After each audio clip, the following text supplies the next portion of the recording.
नमस्कार दोस्तों, एक बार फिर हमारे YouTube चैनल में आप लोगों का हार्दिक स्वागत है। लेटेस्ट अपडेट निकल कर आई है कि केंद्रीय कर्मचारी होंगे मालामाल। 18,000 रुपये नहीं बल्कि 27,000 रुपये होगी बेसिक सैलरी। तो दोस्तों, हम आपको सब डिटेल में बताएंगे कि केंद्रीय कर्मचारी की जो सैलरी में बढ़ोतरी होने जा रही है वो कब होगी। अगर आप हमारे चैनल पर फर्स्ट टाइम विजिट कर रहे हैं तो चैनल को लाइक कर दीजिए, सब्सक्राइब कर दीजिए, साथ ही साथ बेल आइकन को भी बजा दीजिए ताकि गवर्नमेंट या पेंशन से संबंधित जितनी भी न्यूज़ आती है उनकी नोटिफिकेशन आप लोगों के पास तुरंत पहुँच के। तो करते हैं वीडियो को स्टार्ट बिना किसी देरी के। दोस्तों, हर 6 महीने में आप भी सुनते होंगे कि महंगाई भत्ता बढ़ने वाला है, बढ़ता भी है। केंद्र सरकार के कर्मचारी तो इसका बेसब्री से इंतज़ार भी करते हैं, क्योंकि महंगाई बढ़ती है तो भत्ता भी उसी अनुपात में बढ़ता है और कर्मचारी की सैलरी में इजाफा भी होता है। इसके लिए महंगाई भत्ते की कैलकुलेशन को समझना ज़रूरी है। कर्मचारी की सैलरी में कई कंपोनेंट शामिल होते हैं, जिनमें से एक है फिटमेंट फैक्टर, दूसरा है अप्रेजल। इन दोनों के आधार पर ही बेसिक सैलरी तय होती है, क्योंकि फिटमेंट फैक्टर बढ़ेगा तो अपने आप ही सैलरी बढ़ जाएगी, वही अप्रेजल होगा तो सैलरी रिवीजन भी होगा। लेकिन नई खबर ये है कि बिना फिटमेंट फैक्टर और बिना अप्रेजल के कर्मचारी की बेसिक सैलरी में इजाफा होने जा रहा है। दोस्तों, बेसिक सैलरी में इजाफा कैसे होगा, इसके लिए थोड़ा फ्लैशबैक में चलते हैं। सरकार ने साल 2016 में जब 7वां वेतन आयोग लागू किया था तो महंगाई भत्ते को शून्य कर दिया गया था।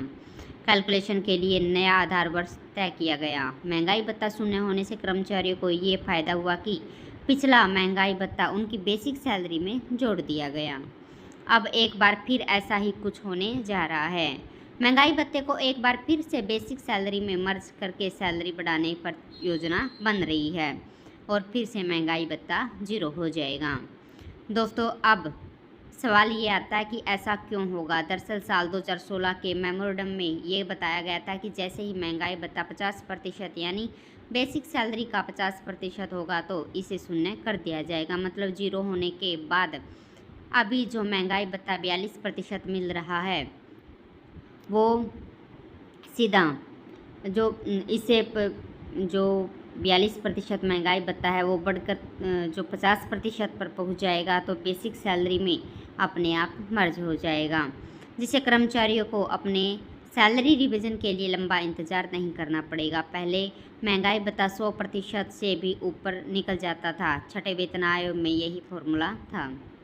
मौजूदा वक्त में पे बैंड लेवल 1 पर 18,000 रुपये बेसिक सैलरी है। ये सबसे न्यूनतम बेसिक पे है। अगर इसकी कैलकुलेशन देखें तो कुल मिलाकर अभी 7,560 रुपये महंगाई भत्ता मिलता है। लेकिन अगर यही कैलकुलेशन 50% महंगाई भत्ते पर देखें तो 9,000 रुपये मिलेंगे। 50% डीए होते ही इसे शून्य करके बेसिक सैलरी में जोड़ दिया जाएगा। मतलब 18,000 रुपये वाली सैलरी 9,000 रुपये जोड़कर 27,000 रुपये पर पहुंच जाएगी। इसके बाद महंगाई भत्ता 27,000 रुपये पर कैलकुलेट होगा। अगर 0 होने के बाद अगर 3% भी बढ़ता है तो 810 रुपये महीना उनकी सैलरी में बढ़ोतरी होगी।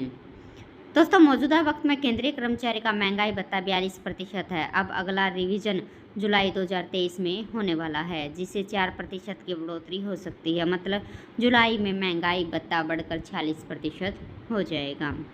ऐसी स्थिति में जनवरी 2024 वाले महंगाई भत्ते के रिवीजन पर नज़र रखनी होगी। अगर वो 4% बढ़ता है तो महंगाई भत्ता 50% पर पहुंच जाएगा। अगर 3% बढ़ता है तो 49% होगा। 50% होने की स्थिति में महंगाई भत्ता जनवरी 2024 से ही शून्य हो जाएगा। मतलब जुलाई 2024 से बढ़ी हुई बेसिक सैलरी पर ही महंगाई भत्ता कैलकुलेट होगा। अगर 49% रहता है तो जुलाई 2024 तक इंतज़ार करना पड़ेगा। दोस्तों, केंद्रीय कर्मचारियों के महंगाई भत्ते में 4% का इजाफा मार्च में किया गया था। ये जनवरी 2023 से लागू हुआ। अब जुलाई 2023 से अगले महंगाई भत्ते का ऐलान होगा। उम्मीद है कि इससे भी 4% का इजाफा होगा। जिस तरह महंगाई भत्ते के हालात हैं और भी महंगाई बढ़ने की उम्मीद दिख रही है, जिससे अगर महंगाई बढ़ती है तो केंद्रीय कर्मचारी का महंगाई भत्ता भी बढ़ेगा और उनकी सैलरी भी बढ़ेगी। जब भी नया वेतनमान लागू होता है तो कर्मचारियों को मिलने वाला डीए उनके मूल वेतन में जोड़ दिया जाता है। जानकारी के मुताबिक यूँ तो नियम कर्मचारियों को मिलने वाला 100% डीए को मूल वेतन में जोड़ना चाहिए, लेकिन ऐसा नहीं हो पाता। वित्तीय स्थिति आगे आ जाती है। हालांकि साल 2016 में ऐसा किया गया।